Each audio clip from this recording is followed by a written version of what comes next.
Welcome to Daps Magic Disney and Positive Stuff. As always, I am Mr. Daps, and today I am joined by one of my favorite people in the world and longest time staff members of Daps Magic, DC Sarah. And we are going to be talking about The Mandalorian and Grogu, which we have both seen now. Good for us. But before we get into all of that, I would like to encourage you to leave comments with your thoughts about our thoughts, because that makes it a whole lot more fun. Rate us, review us, whatever it is you want to do. Like us, that'd be great too, or even subscribe. And if you want more conversation, head on over to Daps Magic HQ at dapshq.com, where we have more fun stuff going on as well. Now, let's get into the movie, shall we? Welcome, Sarah. Let's do it. Hello. It's been a while. I'm back. I haven't been on for a while. So more than like every 2 years. Yeah, you know, things got busy and you get busy and then I get busy and it's at random times and then suddenly we're not busy. So we can do things together again. Even though we are still busy, it's just our busyness coincided. We synced our busy. Yes. Sometimes this just seems to happen and it works out really well for us. All right, but we're going to talk about The Mandalorian and Grogu, which we both saw on opening night. And I saw it in a standard theater. You saw it in a 3D theater. We might talk a little bit about that, but at the end of the day, a movie is a movie and it stands on its own. And this particular movie, we thought we'd start off by reading the log line so we don't have to go through everything. But here is what Disney officially says about The Mandalorian and Grogu. This is super exciting, guys. The evil empire has fallen. The Imperial warlords remain scattered throughout the galaxy as the fledgling New Republic works to protect everything the rebellion has fought for. They have enlisted the help of legendary Mandalorian bounty hunter Din Djarin, who they never say during the movie, and his young apprentice Grogu. There is your official logline, other than, and they never say in the movie because I made that up. But did you catch they never said his name throughout the movie? I feel like I did, but I feel like that's kind of common. And I feel like that's kind of common with Star Wars characters in general. Like, some of my favorite characters never have their names mentioned. Unless your name is Han and you're always in trouble. Or you're Luke Skywalker and you're here to save us. Yes. Oh, yes. There you go. That too. All right. So before we get too in depth on stuff, what was your initial thought or impressions as you were walking out of the theater on Thursday night? I was so enamored and happy because I was like, am I going to hate this? Like, I didn't watch season 3. I don't do TV shows. So trying to I was like, am I going to be lost? Am I going to, going in and then coming out, I was like, I wasn't lost. I loved that. That was great. This is what Star Wars should be. I'm very similar with you on that. I walked out going, that was a fun ride. Anybody who's ever gone to a movie with me or just knows my movie going habits knows that you always get the watch test. A movie fails to me at different levels based on how many times I look at my watch. And I'm a little bit of I like to have lots of things happening at once. And so sitting in a movie for a long time can be a challenge for me. And I will say The Mandalorian and Grogu passed the watch test. I didn't look at it once. And I was also pleasantly surprised with how not long it was. I love Lord of the Rings. And I did sit through the extended ones when they re-released them. But I was it was refreshing to have a movie that felt like just a fun movie that wasn't a million years long. I am vehemently anti 2-hour plus movies. I will almost never go to a movie theater, even if I'm invited to a screening, if the movie is over 2 hours, because I do not like to sit there. That's why I don't do like Avatar. It. Yeah. No. No. I've seen the first one and I haven't seen anything else. I've watched them all at home. I cannot sit in a theater that long. And I get sore. Sitting there that long, I'm like, all right, these seats aren't that comfortable, even though they're the comfortable seats now or whatever. But do you totally have the recliners? Because my closest theater is getting the recliners, not just the nice ones, the whole put your feet up recliners. And then you can decide how those. It goes up or where. Yeah, but they get flattened after a short time. If you get middle, that's fair. All the good seats end up being uncomfortable, so you have to go into the corners, and it's I don't want to go in the corner. I want that and we had perfect seats. Like it was centered and it Mhm. looked beautiful. Like it was fantastic. But such is life. That's good But movie. yeah, Tooth. I I enjoyed also it. do the watch test. I admit that I looked at my watch once during this movie, and it was because I was like, like, how long have we been like watching? Because like Okay. this is like moving really fast, and like a Yeah. lot had happened, and I was like, oh, okay, the runtime is almost done. Like, And I didn't look at the runtime ahead of time, which was kind of shocking for me because normally, probably because I've had media events a lot lately, but it was just one of those things where I just didn't get around to looking at that particular detail. And I was very pleasantly surprised. Did you have any expectations going in? I really just wanted cute Grogu. Like that was all that was literally what I was there for. I was like, as long Delivered. as long as Grogu is a precious little baby, I'm Mhm. good. As long as Pedro is Pedro and Grogu is Grogu, I was set. Like Mhm. I didn't have any expectation other than that.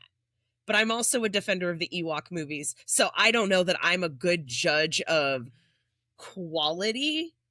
I'm a good judge of what's a good time. And I so think, that was all I wanted, was a good and time. don't you think I that don't should be the judge for every movie? Is some of my favorite movies are the worst movies on the planet, and some of them also are the classic.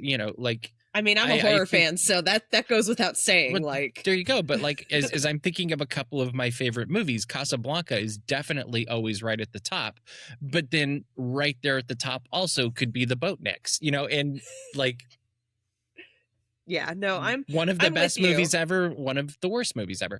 I actually went in expecting it to be a good time because I feel like Jon Favreau does such a good job with just making movies that are enjoyable, like whether it's Chef, whether it's Iron Man, whatever. Yeah. And I was expecting that. I did have concerns about the Hutts, mainly because I am not a huge fan of the remake version, I guess, of A New Hope, where they added in digital Jabba the Hutt, and that has always been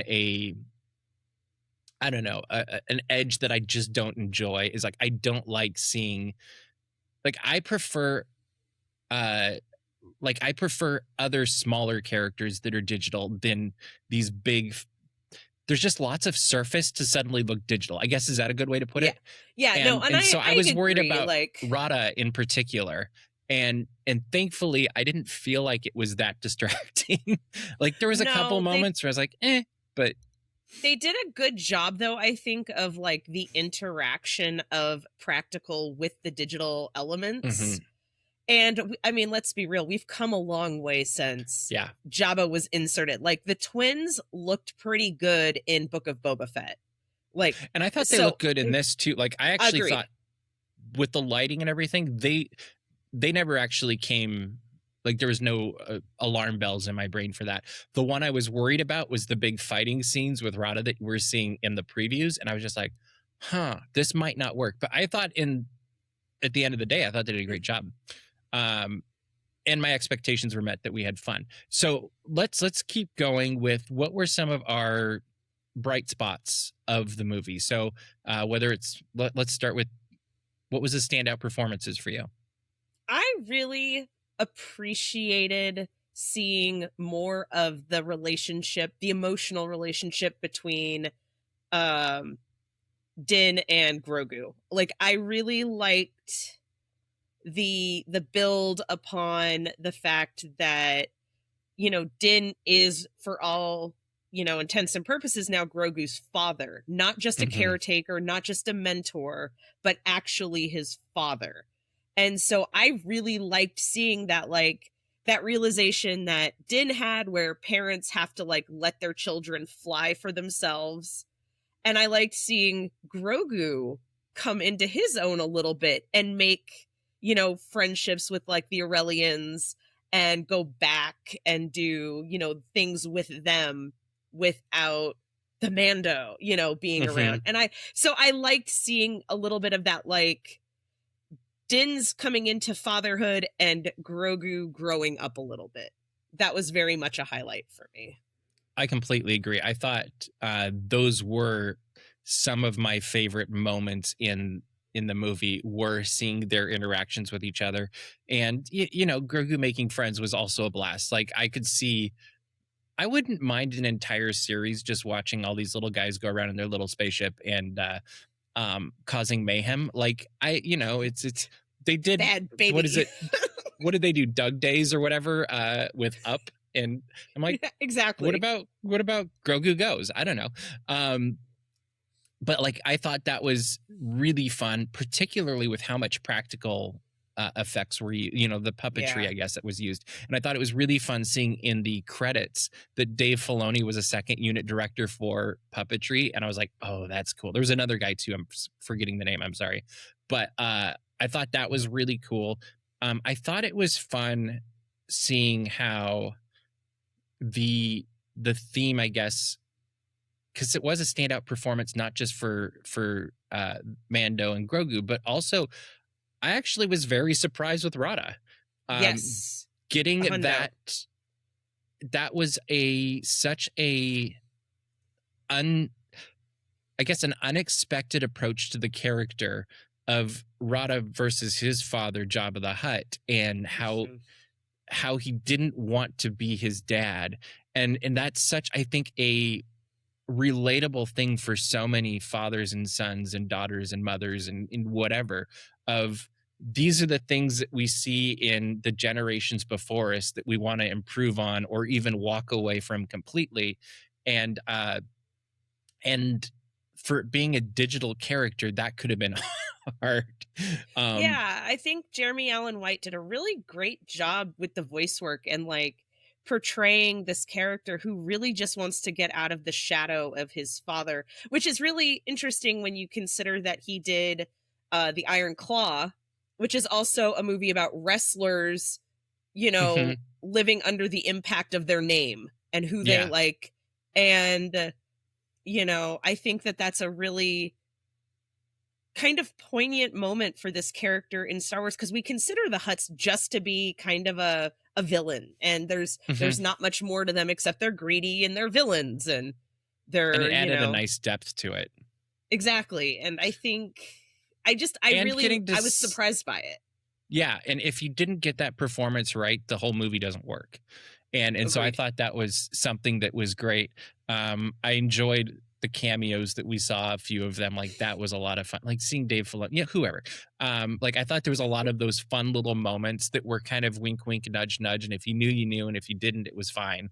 And I liked that too, because I felt like it made the movie accessible, because sometimes in fandom movies, franchise movies maybe is a better way, there's so much that you either know or don't know that it can determine how much you enjoy or don't enjoy the movie. And I thought this movie was like, you don't have to know anything, just show up and enjoy. And that's, I think, the strength of the original trilogy too, is you could really come in and just enjoy, whether it's A New Hope or Empire Strikes Back or Jedi. Like, you didn't necessarily have to know everything that came before or after, because they went with the assumption that, like, this will work. Like, you'll figure it out, and you do. Like, it was kind of funny. Give you like a, on our last episode, you get like a little bit of a moment, like in each movie, where they kind of, hey, just in case, here's remember what happened. Yeah, it's cool. Mm-hmm. But they don't make it so you have to have like a PhD in whatever to enjoy this movie, and I really appreciated that. What did you think of, like, what were your favorite parts of like the visuals and the artistry and in what we saw on the screen? I really liked, was it Shikari? Is that what the name of the city was? I really loved that like Blade Runner cyberpunk vibe of it. Like it felt like I was like watching like a cyberpunk movie, and I was like, okay, and the score was a little bit techno, and like I enjoyed the food stall. I mean, I'm a food person. I love the food stalls, and of course, you have Martin Scorsese voicing Hugo Durant, and he has his such food a good stall, choice. and so that whole scene I loved, and I did read that the the scene in the bar where they're talking about salt is supposed to be like a tea. Yeah. It was like a nod to like the tea shop of like Hard Boiled. And I'm like, I need to go back and watch Hard Boiled now. So like, interesting. I love these nods to like other movie worlds and other genres even. And I think that's what Mandalorian as a whole, like including the show, has done really well is, and it's like why I like the Ewok movies. The Ewok movies do not feel like sci-fi. They feel like, you know, not at all. Yeah. They feel like, you know, sword and staff movies, like the wizard movie, like a high fantasy kind of movie, but with Ewoks. And so I feel like The Mandalorian has done like kind of a Western vibe or a noir vibe. And I like the mixture of genre outside of just sci-fi. I was hooked with the visuals basically from the moment the movie started on, I don't know what planet, the Hoth-looking planet, whatever we want to call that. Maybe it was, maybe it wasn't. But like seeing that battle scene right at the beginning, I was like, oh yeah, this is Star Wars. This is great. And then like I was thrown a little bit and I decided by the end of the movie, I really liked it at the New Republic base, which I think we've seen before in Mando, but I need to go back and rewatch all of that. But I was according to the recap I watched, it is the same base. Okay, I was like, I'm pretty sure it was, but I didn't. It's the Delphi base, I think, is what they call it. At first, I was like, oh, this is really small, but then I was also like, well, of course it is. You know, it was just kind of one of those, you work through it, and I liked how they did that. I liked the different planets that we saw and the fact that we didn't go to a zillion of them, because I think it kept things, one, easy to follow, two, it gave them time to make each of them come to life. And, you know, whether it's, you know, Grogu in the jungle or in Shock. So here's my problem with is it Shikari? Say it again. Shikari? Okay, is that what it... I'm like, it's either. So here's my problem. I'm pretty sure in Star Trek V there's a Shikari, which is like the destination in the middle of the galaxy or something. And are you looking it up? I am. I'm trying to like casually look it up here. No, do it as I call you out on it. But no, I loved the different. Shikari. I was right. Shikari. Okay, because literally I walked out of the movie and I'm like, I feel like I know this name. Why do I know this name? And then I realized it was Star Trek V. I think I'm messing it up with. But I thought that was fun. I thought the house on the, like, in the bluff or whatever that was, where they captured the Imperial guy, I thought that was really fun. Like, that was just a fun scene. You know, I don't know if it was the beach house. Yes. I was like, this is what a beach house looks like for a former Imperial officer. Awesome. Yeah, I enjoyed that a lot. I thought it was just a lot of fun. Like, I liked also you could tell the thought process put into each area too. Like, going into the Hutt's palace, like, you could see how it was connected to Jabba's palace in a completely different homeworld, or on their homeworld. And I thought that was fun, but you could also just see the layers that they put through, or they put thought process into. And I thought that was really fun too. My husband said to me, he goes, do you think that they meant to have the old, like, fisherman creature who's in Nal Hutta, was he supposed to look like he was sitting in Pirates of the Caribbean?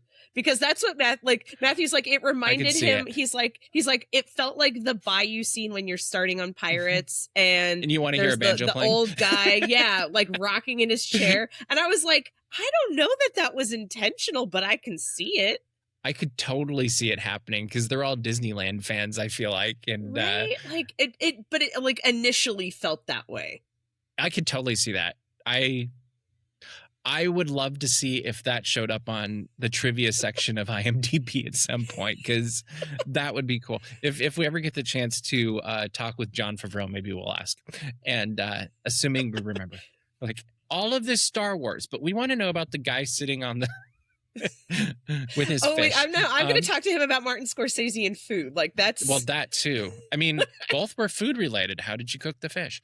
What'd you think of the score? I loved it. Ludwig Göransson is so good. I don't think there is a movie that he has been attached to with a score that I have disliked. Like I'm trying to think. I'm like, I don't think so. And he just won an Oscar for Sinners. So yay, horror. Like, you know, I'm always gonna be a horror girl. Like that's just who I am. But I love when two of my passions can cross over. Yeah. And so, you know, he did Black Panther. He because he works with Ryan Coogler a lot. So almost exclusively, I believe, because they were college roommates, if I recall correctly. There's some connection back there. Yeah, I remember that. So I love that, but he's been attached to Mando since the beginning. Like he did the original theme, and I have been obsessed since the first season of The Mandalorian. Like I think it is, if we have to like walk away from a John Williams score, this is the way to do it. Being like as different as you possibly can. I agree. I felt was like a really good strategy for setting this world apart, but still like. Yeah. I was thinking through the different scores of Star Wars, whether it's the series or the cartoon series or the movies. And I started with the movies and I was like, I think after the John Williams scores, this one might be my favorite. And that's nothing against Michael Giacchino or Powell, but there was something about this not trying to be what all the others were, because both Solo and Rogue One are trying to fit within that traditional Star Wars universe in storytelling musically, I felt like. And this was like, well, no, this is the Mandalorian and Grogu. We're going with the Mandalorian and Grogu. And I can't imagine them going a different direction with this, to be honest. It wouldn't have worked because it is like that style is as much a character in Mando as, you know, Mando is. And I thought it was very well done. And I liked, too, that it wasn't just carbon copy of what we've gotten in the series. And because you could have. Yeah, but they definitely built upon it. Yeah, like there was building moments even in the main theme where instead of it going straight into the next section, it was like, oh, no, we're going to give you a little bit more building here and then go into the next section, for sure. Which I thought was fun. And then I liked the whole scene. I think it's something to the world of like Grogu's world or something. But it's when Grogu is kind of discovering the world on his own. And I loved how it was not John Williams at all, but it definitely was a hat tip to John Williams, because you're like, oh, this could easily be going back to the original Mandalorian and Grogu. This could be Baby Yoda. And the music felt very John Williams-esque while not being it at all. You know, like it was a very... It felt like an homage, not a copy. Yes. Yeah. And it didn't feel like they were just trying to be John Williams without paying John Williams. It felt like someone saying, I have stepped into this role that you once held. I really respect you. And here's my tribute to the work you have done to make this movie like magic. And it wasn't like, as you said, there was no carbon copy. There was no, like, I don't think there was any traditional Star Wars themes in that. But it felt right. And that was more like, that's always more important. Like a good score and a good movie will take the viewer or the listener on a good emotional journey. And in my world, either should be able to tell the story. And when they come together, that's what makes it even more magical. And I thought this did that very well. And I've listened to the score a little bit after. I haven't made it all the way through yet, but I want to. I've listened all the way through twice now. Nice. When I wrote my review, I have a tendency when I write movie reviews, if the score is available, I immerse myself because it helps. It does. Because then you remember the music will trigger something and you're like, oh yeah, I have to write about this thing that happened in that moment. And I completely agree. But no, I do like, I've made it probably 2/3 through twice. But I love, like, I just love that you can picture what's happening on the screen through his score. And to me, that's a success. And I can remember as a kid, we didn't have all of the stuff we have today. So it wasn't as easy to get like a Star Wars score or on cassette tapes or whatever at the time. So I can remember one time, how did I do it? I think we had it on VHS. We had A New Hope. And I put a cassette player next to the TV and just recorded A New Hope audio so I could listen to it because I wanted to hear the soundtrack. And then eventually I was able to get the soundtrack. But, it goes back forever. And so I'm a little particular when it comes to soundtracks. Like, you're either going to make it or you're not. Previous career life. But no, I thought he did a great job. Like, there was a couple things that I was like, I think I would tweak this. But overall, I bet you the parts that you said that about are the ones that I love. There's a song on the score called like Hugo Durant's like, I forget the exact title, but I love that good. Like twangy, almost like it almost feels like it should have been in Sinners because it's got like a kind of twangy southern, and it was in the credits too, like vibe to it. And I loved it. I was like, this is so different. Like I thought that was brilliant. And I did like the techno. I was kind of like, why didn't they hire that too?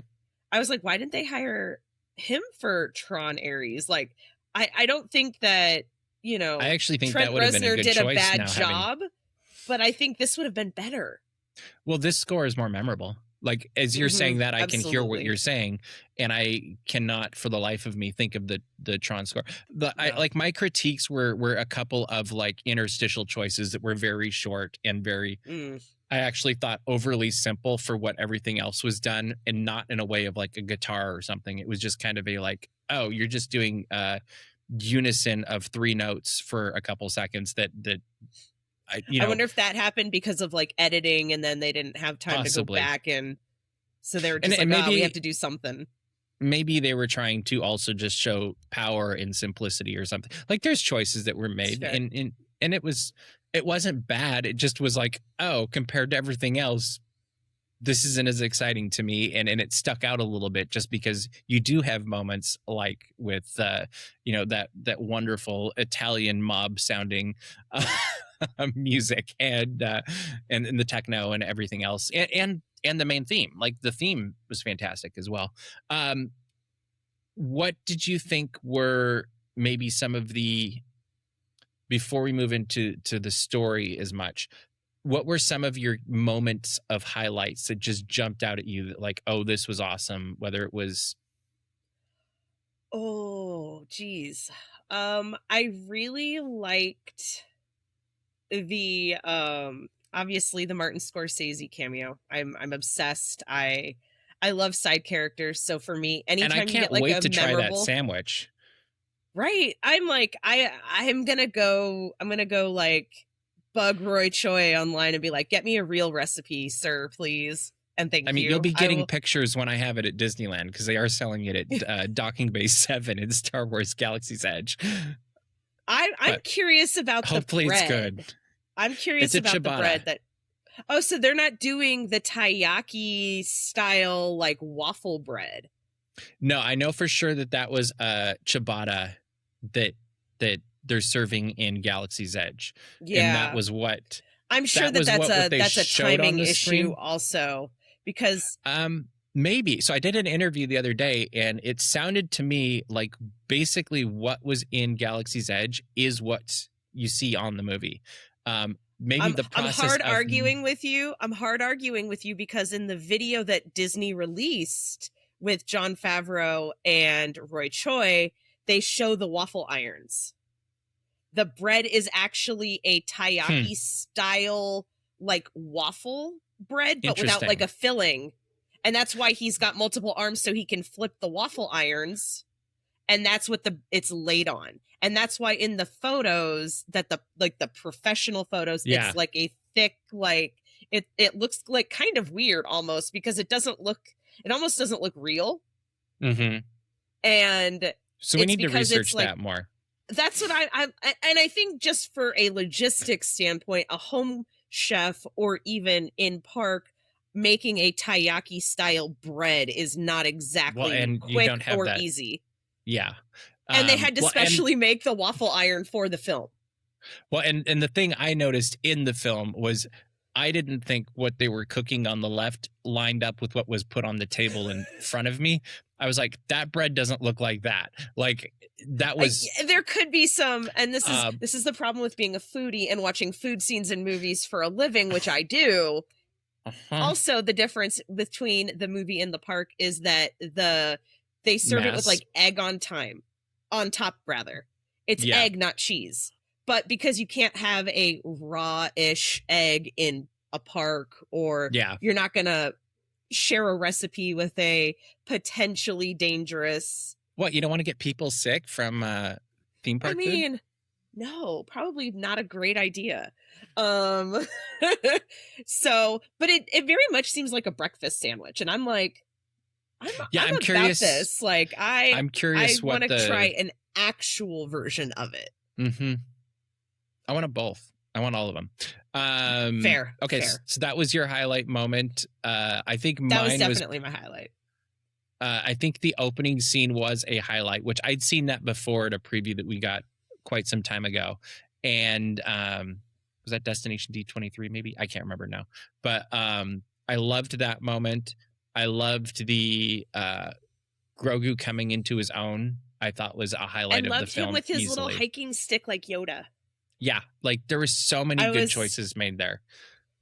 I very much liked watching him do that, and him trying to shove Mando into the little cave and bumping his head. I do think that might have gone on a hair too long. Like, I think it was funny, like, once, maybe 3 times might have been too much. But I still think it was okay really hilarious. Yeah. And I just, give me more Grogu. I would take a whole movie of just Grogu running around. I also liked that Zeb was in it. Like, I thought that he had an actual role in it too, not just a glorified cameo. Like, I thought that was very fun too. All right, let's talk about we've alluded to it, but this definitely has a core message in this film. And we were both texting about it basically from the moment we were both finally out of the theaters, because we were different times a little bit. But it's really a family story, like whether it's father, son, or found family. And what did you think of that core message? Like, did it go far enough? Was it too far? Was it effective? I mean, I would have loved more, but I think it was effective in the way it does, because I feel like Star Wars kind of as a whole is main characters and how they engage with parents or lack of parent, or getting out of all the Disney movies. Yes, but I feel like Star Wars does it differently. It's not just a parent is dead, or gone, moving on or whatever. Yeah, it's that loss impacts characters. You have Anakin, losing his mother, not knowing any sort of father figure, latching onto Qui-Gon, losing Qui-Gon, etc. Then you have Luke, who is trying to be anything but his father. You have Leia, who grew up with an adopted family, so she's relatively well adjusted. But, and then you have Cassian Andor now, losing his mother. He's not able to be there for his mother. That, helps to radicalize him. And so, like, I feel like Disney and Lucasfilms and Star Wars have a really great way of showing different experiences with parents that helps viewers see themselves in these characters. Whether you had a well-adjusted, fairly well-adjusted childhood like Leia, despite losing her parents, she was raised by the Organas, and until Alderaan was, had a decent upbringing, etc. You can see yourself in these characters, and I love that. I love Rada's arc of, being out of the Hutt shadow and not wanting to be associated with just that name and making it like his way. Yeah. Yeah.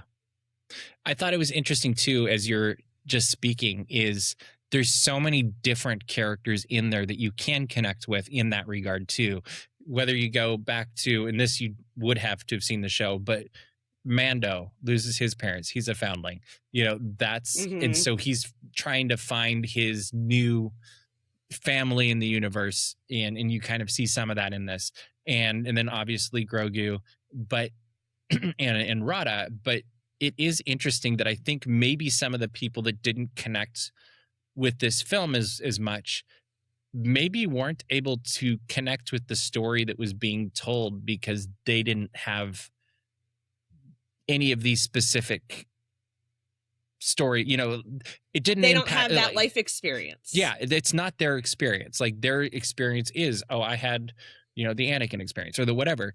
And I think that's nice because that means that perhaps Star Wars is expanding the stories and the experiences it's offering so that more people can connect. And maybe part of this is it's providing experiences that come from a different generation than so many Star Wars fans are, whether it's original series or prequels or sequels or series, you know, like there's so many different entry points for Star Wars now.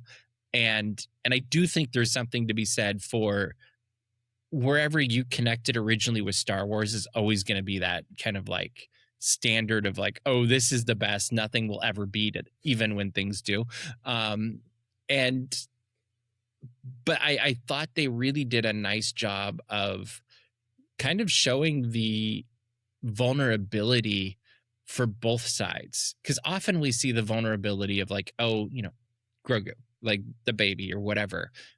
But it's hard to see parentals be vulnerable as well. And I thought that was such a effective choice that added to the, I don't know, the emotional journey that was being told, because that is something as life we have to adjust and approach and deal with. And I liked they didn't shy away from it, because that could have been a really short, glossed over thing. And instead they made it a, oh no, we're gonna make you sit in it for quite some time. What's interesting is when you consider, like, you know, Din's experience in life, he grew up without parents. He's a foundling. He doesn't know what it means to be a father. Yeah. Like he doesn't have that experience of having a father, like, or a father like figure in that traditional sense. So he doesn't know, you know, the expectation of letting go and letting your kid go ride the tricycle, and maybe they're going to fall off and and they're going to fall off and scrape their knee, but it's okay. That's not you being a bad parent. They're going to have life experience. And, you know, up until this point, he's been very much, you know, giving Grogu armor, giving Grogu a means to just like defend himself just in case, but he needs to learn how to be on the offensive, not the defensive, so to speak. And with life, not just like, I don't mean just to protect himself. I mean, like in life, he has to set out and make friends and, you know, like the Aurelians. And I think all of that, we get that in the way that the film ends. And I didn't spoil it in my review, and I won't spoil it here, is I think the way that the ending shows Din's understanding of that is magic. Like I was crying at the end. I was like, oh my gosh, so good. Perfect. No notes kind of, you know, moment. I liked how if this was the end of The Mandalorian, I would be satisfied. Like I would be like, yep. Well, and this was a good. I think Star Wars is strongest away from the Skywalker saga. And I think that's fair. I really like, and I love, don't get me wrong, I love the sequel trilogy. I'm a staunch defender of Rise of Skywalker. Like I will defend that movie till I turn blue in the face. I loved Force Awakens. I think Rey is a character that really could have gotten explored. I'm a little disappointed with the connections. I liked it better when I thought Rey had no connections. Yeah. And I think there's a struggle with Star Wars because the OG fans always say we want something new, but then when they get something new, they hate it. And I think that's what has always appealed for me, and where Mando has been strongest is when it wasn't trying to shoehorn in Luke Skywalker. As much as I enjoyed Book of Boba Fett, it wasn't really necessary. I didn't need more tie-in to. I thought that was a little bit of fan service. I like Tatooine. Return of the Jedi is my favorite Star Wars movie. I would rather have a Jabba movie about Jabba's rise to power than I would rather have it being shoehorned into other things. I'm looking forward to the new, what is it? Squadron Starfighter. Starfighter. I'm looking forward to that because from everything I've been told, it's not really attached to anything else, and I love that. I'm also curious where that's going to end up in the timeline. All that, I think that's going to to be great. I thought it was supposed to be after. I think the so, but they said trilogy. Yeah, there's just other things happening also that I'm like, well, how is it still standalone if other stuff's happening? And I'm assuming in a different era, similar, different. Who knows? Well, that's another podcast. What I appreciated also about Mandalorian is I didn't have to see all the other shows to understand what happened in this movie. Like, well, I want that. Let shows be shows. Let movies be movies. And they can connect, but I think it's important to make each stand alone so you can enter wherever it is that you want. And I think that's something, that Marvel's had challenges with, Star Wars has had challenges with, is when it becomes so difficult to enter, then it becomes increasingly easy to gatekeep. And I just don't think that's a healthy thing for any fandom, because when you have the difficulty of entry and the easiness of gatekeeping, that's going to lead to the fall of the franchise. Because at the end of the day, movies, stories, all of this fit into the wonderful world of business, and that paradigm still will exist, that if you don't have new fans, your current fans will run out and it will go away. And that's not something any of us want, whether it's Disney, Star Wars, Star Trek, Marvel, all of these things. Well, I mean, we Marvel, love these things. If you think about it, Marvel, you would think that they would know better with Marvel, because in the 90s, long before Disney ever owned Marvel Comics almost went under. Yeah. They were almost filing for bankruptcy because everything was a tie-in. Everything was a world event, and so nobody wants to enter when you have to, in that example, buy every mini-series comic. Then you have to buy the issues of Captain America, the issues of Thor, the issues of Hulk. I worked in a comic shop. It's hard. It's hard business. I think this is where Marvel has gone down. This is where Marvel's. I used to be, Don't you also think diehard. You just inadvertently hit on a point that makes this movie great also, is it didn't have galactic-wide implications. Agreed. I liked that you could just go in, this is the story, it fits in this tight little box, and you didn't have to know it happened. Great. If you didn't know it happened, awesome. And it wasn't that the entire universe or the New Republic or the First, or none of that in the grand scheme of things was it was a small element in a much bigger picture. And I love that they did that. And I thought that was such a good point. I had a friend who saw this in an advanced screening, and he said to me, he goes, I've never watched the show, period. Not even one episode. Okay. And he goes, and I had a great time with this movie. He goes, it was a good time. I enjoyed it. I never felt lost. It just was there. It was just a movie. And I think that's where this movie is really strong. Yeah. And I think that brings up, which was my next section, which I love, is who's this movie for? What's the community appeal? Who are the people that are going to want to see it, that are going to enjoy seeing it, that maybe won't see it? Well, I've already had plenty of, comments telling me that I like slop.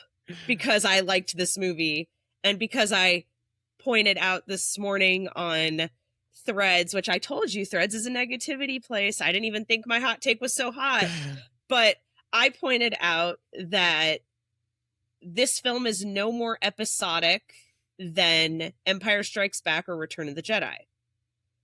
Both movies have several pieces that you could break it down into a season of television. The only difference is The Mandalorian was a TV show first. And so I think people who want to dislike it are going to dislike it. Like people who are going in being like, oh, this is just a, you know, a way to make money off of a TV show because they didn't want to do a season. That's those people are, you're not going to please them. I don't think we shouldn't try. So who do you think it is for then? I think it's for the fans who want to have fun with Star Wars. I think it's for the fans who grew up loving Star Wars, who maybe they don't watch the shows, maybe they do. But I think it's for people who want to love Star Wars, I should say. Not just the people who love it, because a lot of people proclaim to love Star Wars, but then hate every single thing Star Wars does outside of the original trilogy. But I think it's for people who really want to love Star Wars and who want to engage with Star Wars and the world of Star Wars. I also would add to that, I think it's for people who don't know anything about Star Wars and want an entry point. Because one of my friends took his son, and his son apparently had never been to a Star Wars movie before, and he loved it. And I was like, what a great way to be introduced to Star Wars is you go to see this movie, and now you've been opened up to this whole world of, like, I don't actually know where you would go next, maybe watching the show next or something, but you could watch Mando next. There's connections to Clone Wars you can go to next. There's obviously a ton of movies that you could choose from. And I was like, what a fun way to introduce a whole new generation to Star Wars is through a movie that kind of breaks the mold. I mean, there's lots of things that still make it very Star Wars, but like the music is different. The pacing is different. Like it's a much more modern movie. In fact, one point I had this feeling, I was like, oh, you can totally tell that the same guy who made Iron Man made this movie, because there was definitely something happening. And I can't remember what that moment was now, but I was like, oh, this kind of feels a little bit Iron Man-ish, which I think is a great, you know, standalone and entry point movie for the MCU.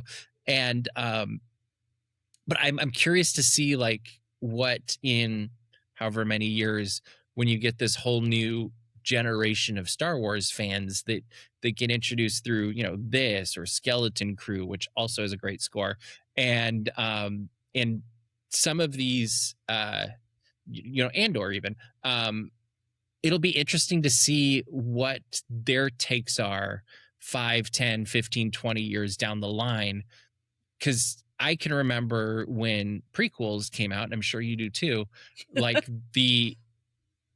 we walked into it having grown up with the original series, and there was definitely, I remember walking out of The Phantom Menace not knowing what I'd just seen, and there were epic moments. The music was fantastic. Like, I liked it, but I also was completely confused, and because it didn't fit the paradigm of like, oh, this is the Star Wars I know and love, and I've seen, you know, a million times all 3 movies because that's all we could see. But it'll be interesting because as the world grows and as we get more Star Wars and more entry points and more fans, presumably, like what is that take going to be? And then what are their takes going to be on the sequels, the prequels, the movie, you know, like whatever. If I had Disney's ear, what I would want to see is entry points that don't have to do with the Skywalker saga. I want to get fans built up who love the world of Star Wars. The universe. Yeah. Yeah. Like I want that universe built out. I want to, well, I think it makes it more interesting. Movies. Like the thing I always joke about with Batu is I hated how it's such a limited framework of time in this universe. Like when I first envisioned it, I was like, oh, the outer rim, this is going to like be a place of Star Wars universe where people know about things that happen within the Star Wars universe, but it was completely its own thing. Mm-hmm. And I wish they had almost done that and then built movies and shows around that so that people didn't like if Jedis aren't your vibe, you know, if you don't want to watch people fighting with laser swords for 9 movies, mm-hmm. you could enter in with The Mandalorian and have a Western noir. You could watch X other show and have this other thing. And I think that is what they should be focusing on. Like one shots, like in the comic world, we call it a one shot. Yeah. Where it's a single story in a single book. I would love to see Disney start doing movies where it's just one movie in the Star Wars universe. Maybe it's a character, maybe it's an event. And maybe that's what Starfighter will be. I think my bold prediction here is I would not be surprised at all is when Starfighter comes out next year, we get a character in Star Wars Galaxy's Edge, because that is at least at Disneyland. I don't know about Walt Disney World, but I'm also going to make the bet that at some point Walt Disney World Star Wars Galaxy's Edge gets expanded just like it is here. And that's controversial on its own. But it's so funny to me because I feel like first people weren't happy that they picked the sequel trilogy for the time with which in Star Wars Galaxy's Edge was going to live. And then when they went to change it, we're like, oh, no, you can't do that either. I personally just wanted it to be timeless. Yeah, and so which that they you are could now, have, basically. That you could have both. Like you could have like in the mornings, maybe, you know, and now it's just X set of characters kind of come out neighborhoods where you've got, you got Han, Leia, and Luke over by the Falcon. You've got Darth Vader and the Stormtroopers by the TIE Fighter, and you've got Mando and Grogu and Ahsoka kind of in the market, and Rey shows up sometimes there too. And so it's more. There's different eras that have different parts of the land now. And I think that's a much more effective way, just from an entry level standpoint too, is anybody of any level of fandom of any age is probably going to find a character that they know and they love. And they're going to get to have that magical moment, even if it's R2-D2 or Chewbacca, like they're out there too. And we hope they bring V. Marathi back. Still in Florida. And she showed up on May the 4th. So Where's my V. Marathi show? Where's my V. Marathi movie? Like, they have the opportunity for a cool spy movie with V. Marathi. Like, a spy movie, y'all. Make a good pitch. I need this. Yes, make the pitch. I think good stories always sell. So yeah, I think this is a movie that probably most people are just going to enjoy, whatever level it is. Circling back to who this is for, and I think they should start with, if you're going to watch this first, I think then you have to go to the original trilogy before the show, even because the show does rely on you knowing who Luke Skywalker is. True, because that reveal, if you don't know who Luke Skywalker is, that reveal means nothing. And to add to what you're saying, is this show is taking place because of the event. Like it's continuing because of the events of what the rebellion fought for. And so I think that is a good call. Like, and I always am a fan of starting with the original series and going with release order, just because I think if you start with the prequels, it ruins the Darth Vader reveal in Empire Strikes Back. There we go. We've fixed the Star Wars universe. We fixed it. So what did you think of, let's think constructive critiques? What would you have done, or nothing at all? What'd you think of like the pacing and the narrative? Would you have changed anything with that? We'll just kind of work through things and see. I liked the pacing. If we would have changed things. I wish that Sigourney Weaver's character had a little bit more in the story. Mm-hmm. But like, I wish like the Delphi base itself had more in the story. Like there needed to be like a middle section in the middle of the film, like in the second act, there needed to be something to remind us that they were still kind of hanging out more than there was. Even if it's a quick 30-second, like, where'd they go? Whatever. Yeah, and maybe it wasn't necessary, but also it would just be nice. because tie the movie together a little bit better. I can give it that. Yeah, like I it can just that. needed that little bit of through line. I mean, I gave this movie 4.5 out of 5 stars. Like, this was a pretty perfect movie for me. Like, so I don't have a ton of critique. That's probably it. I just wanted more Sigourney Weaver, and maybe a little bit more Grogu. And you liked the pacing through the whole thing? Yeah, I felt pretty satisfied with. They didn't linger on anything that I thought really too long. Like, I think the things that I wanted was generally in scenes was more of something, not less of something. Okay. But on the flip side, I'm glad that we had less because it made the movie shorter. Agreed. And I was like, the pacing did not, it did not ever linger on any one thing too long. And so I would rather have a little bit less character I like than something overstaying its welcome. I completely agree with you. What'd you think of character development? Did they nail that? Was there anything you think they could have done better? I mean, I don't think that anything that they did was flawed. Personal preferences, I would have loved more Rada. I would have loved to see more. But again, it's that I agree that cutting back made the movie pacing better. But I would love to see more Rada somewhere in the future, like maybe a TV show where he gets to be, or maybe even I still think a Jabba the Hutt, like, they did Cruella. They like to do villain stuff. A Jabba the Hutt TV series or movie. No.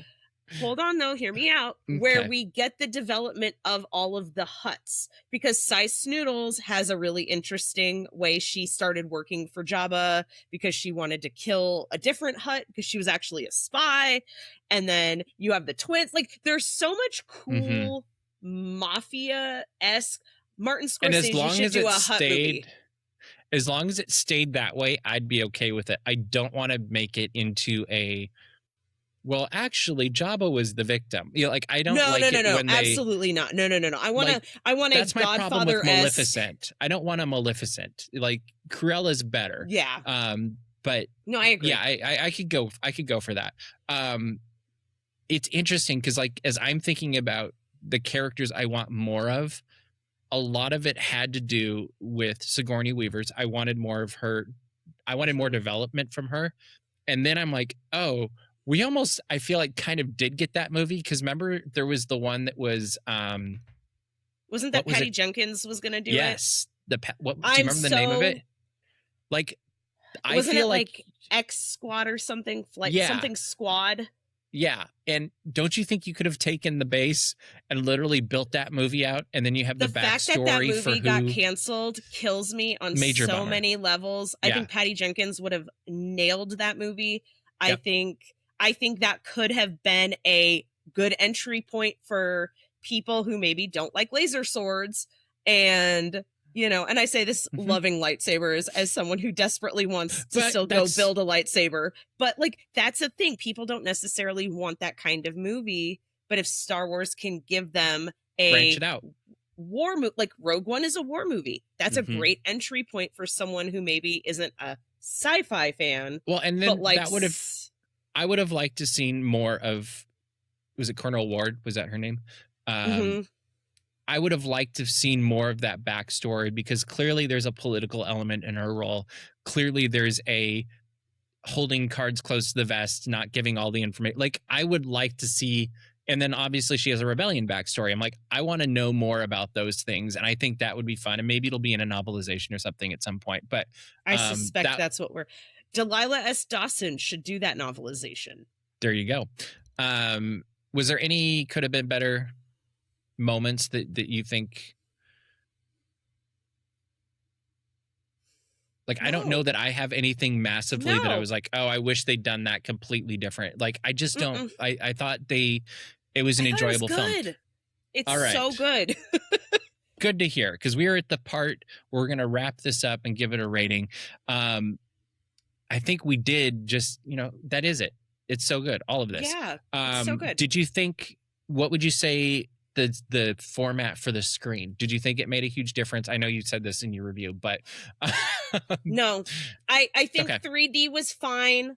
It made, like, the cockpit scenes look kind of cool.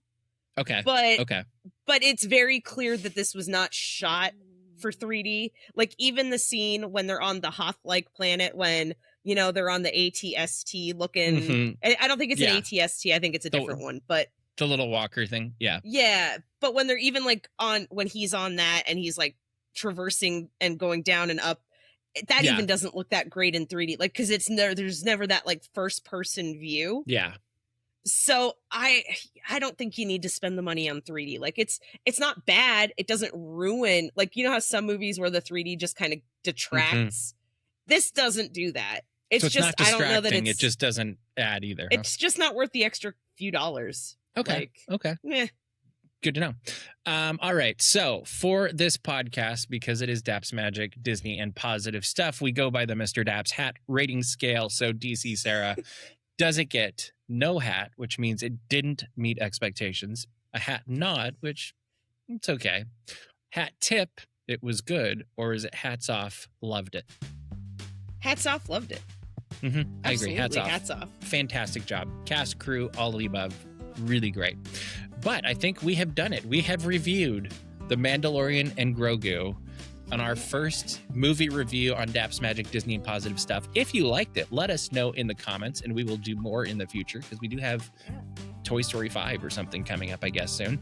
And let us know what you thought of The Mandalorian and Grogu as well, what things we might have missed. As always, keep it kind, keep it civil, you can have critical thinking without being cruel.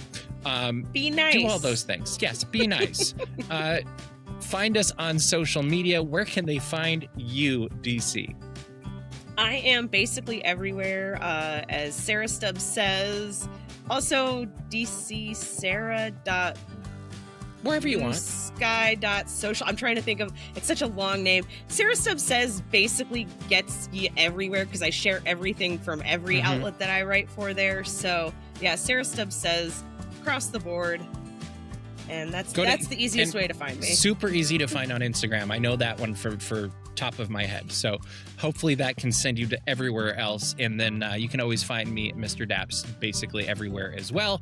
And all of our stuff that we do together ends up on dapsmagic.com. So hopefully you are subscribed over there and are having a blast with us. And also check out Daps HQ. We're having fun over there as well at dapshq.com. But that is what we've got for you this week. Thanks for geeking out about Star Wars with us. Hopefully you've enjoyed it. But make it a great week, everybody. Keep kind, and we'll see you in the parks.